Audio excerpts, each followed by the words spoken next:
If like me, you've got a shower that has started to leak from the bottom and you're probably thinking, what on earth is going on here? Don't worry guys, there might be a simple fix that will cost you around £7, and this is a DIY project that you can definitely do all by yourself. So just before you call out the plumber, have a look to see if you've got a similar problem, the same as which we stumbled upon with our electric shower. Now we've already replaced the shower around 2 years ago, and when I came home to find it leaking, I was absolutely gutted, thinking we're gonna have to replace it again. Now our shower still works, however, we've noticed that there's a leak coming from the bottom which isn't coming from the actual hose. Now I decided to try and fix it myself, and with the help of Google I was able to get this done. Now the problem stems from a leaky shower valve guys, and this is something you can buy easily on Amazon, and like I said, you can fit it yourself in a matter of minutes. Without any further ado guys, this is how I was able to fix our shower. I'm hoping that this replacement part will actually stop this leak. It is basically a pressure release valve that seemed to have stopped working. So if you ever have this issue in your own home, or if you know somebody that's struggling with a leaky shower unit, it might well be just that this, I think it cost me like £7, and I get 2 in the pack, bought it on Amazon. They're pretty universal, so hopefully once I replace this, it will all start working normally. I've also replaced the shower head for something a bit more powerful, a bit more non-standard. So far we've been really impressed with that, and I'm hoping that when we actually stop this leak, the pressure will be even more, and I know for once the fire will enjoy a more powerful shower. Now this is very easy to do guys. If you've got a similar shower unit, this is the Triton T80 easy range, and I did get this replaced a couple of years ago. The old ones seem to have stopped working. So all it is, there's 2 screws at the top and there's 1 under the bottom, and once you've taken those off, you simply lift the faceplate off. But first, obviously, we've got to turn the electrics off, make sure that there's no power going to the unit, which is pretty straightforward.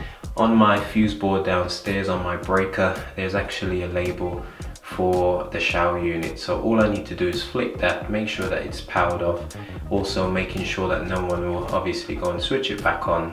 That's always a consideration. If you're a professional and you've got a padlock to keep that switched off, that would be marvelous. However, if you are pretty confident that no one will be messing with it, then go ahead and switch that off, isolate it, and then take the faceplate off, and then I'll show you what we'll be replacing. Okay guys, so each shower unit will be different with how you disassemble it. Do look online if you've got any challenge in actually taking this off. But I've switched it off downstairs. As you can see now, the light has gone off, it won't come back on. There's 2 screws which I've just started removing at the top, and I've actually removed one that is tucked away all the way under the bottom in that little hole there. And so once these screws are out, then I'll be able to just lift off this face panel. Now also, very good tip, do not put your screws in your shower. The moment you remove them from the unit, take them and try to put them somewhere safe out of the shower where they won't wash down in your drain, which feels sometimes a bit inevitable. So I definitely recommend that you put them out. Then, like I said, pretty straightforward. The little light that is here just gets popped out of the button, and while you're at it, it might be a good idea to just give inside a bit of a clean, if it's quite messy. So it's a good thing. So it's a good thing to be able to just give it a nice clean. So now that we're inside, this is what we will be replacing, which is the pressure release valve. Now don't ask me how exactly this works. However, I know that it's leaking, so wish me luck that when I actually change this by simply removing the screws on either side. Again, as far as DIY projects go, this is so easy to do, and it could literally save you, 40, 50 quid. If you got to call a plumber to come out, most plumbers won't want to come out just to fit this, and if they do come out, they're going to charge you for it, because you know, at the end of the day, as a professional, they're going to make it worth their while.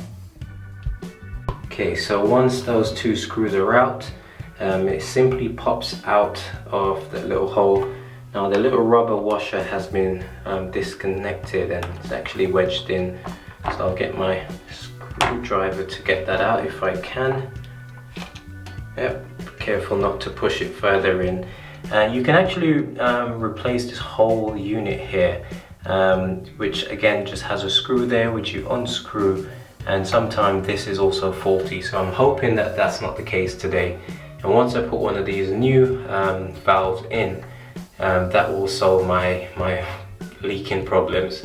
But like I said, at least if it doesn't work, then I'll know that, you know, perhaps it's something else.